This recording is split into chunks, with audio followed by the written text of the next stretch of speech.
Welcome everyone, and thank you for coming to this mediation. Toss and William, I'm going to invite you to have a seat so that we can begin.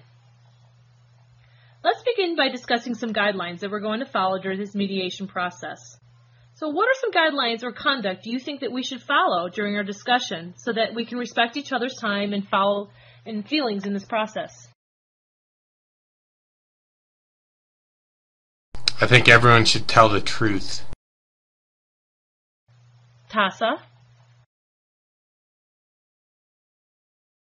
Do not interrupt when the other person is talking.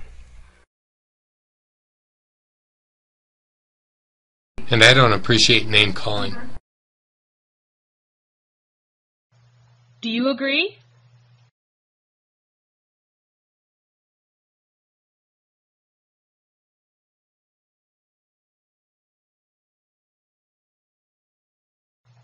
So the guidelines that we're going to follow are: 1, do not interrupt when another person is talking. 2, tell the truth. And 3, no name calling.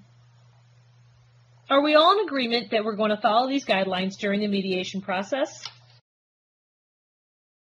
Yeah. Okay. I'm going to listen to both of your stories, and then we're going to have a discussion after you're both finished. Please respect the guidelines during our discussion. Let's hear Tassa's side of the story first.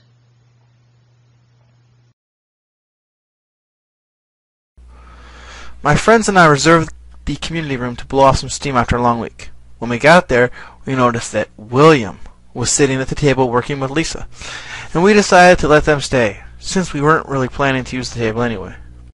I was tossing the frisbee with my boy, and I missed his throw. I asked William for a little help, and he picked up my frisbee. But instead of giving it back, he threw it out the window.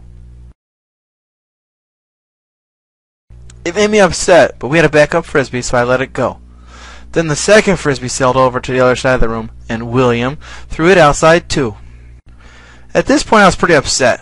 We reserved the room so we could unwind. William wasn't supposed to be there to begin with, but we let him stay because we weren't expecting him to bother us. Well, not only did he bother us, he threw both of our frisbees outside, then he tried to get physical.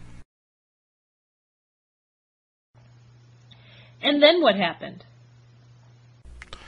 My friends convinced me to leave the room and let him finish studying. So you had the room reserved ahead of time.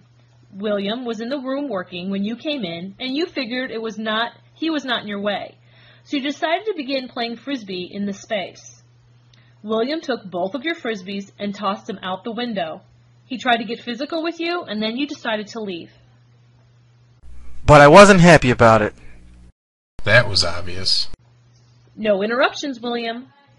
Yeah, sorry. Did I summarize your story correctly? Yes. William, would you agree with Tassa's story? For the most part, except for the part about the first frisbee. Nor did I try to get physical with him. I think Tassa's just scared me. Okay, William. Can you describe what happened in the student lounge on this day? Okay. Lisa and I had been trying to find a quiet place to study for a while. The study lounge was full, and we noticed that the rec room was empty. We did see that Tassa had reserved the room, but it was already 15 minutes past that time when the reservations began, so we just figured that they had decided not to come or had forgotten about it. So we came in and sat down at the back table to start studying. When Tassa and his friends showed up, they were acting really loud and obnoxious and started interrupting our studies. Tassa then came over to our table and was intentionally disrupting us and was tossing his frisbee up and down in my face. It was a nice day outside, with the sun shining, so I tried to give them a hint and say they should be playing outside and toss the frisbee out the window. They pulled out another frisbee and started being even more loud and obnoxious. The room was big enough that they could have spread out, but Tassa had to be standing right next to me, intentionally trying to disrupt our studying. Then, when he accidentally missed the second frisbee and it ended up hitting me, I got angry and tossed it out the window too. I'm sorry, but the main goal of college is to get an education, and that's what I was trying to do. There was plenty of room in there for us to study and for them to goof around. But they were intentionally being loud and obnoxious and crowding Lisa and I. The reservations too. Isn't there a 5-minute rule or something? So you were looking for a quiet place to study and assumed that Tassa was not coming since they were late. You feel that Tassa came into the room and he was intentionally disrupting your study time, and you try to let him know that he could be doing this activity outside, so out of frustration, you took both frisbees and tossed them out the window. Well, did I summarize your story correctly?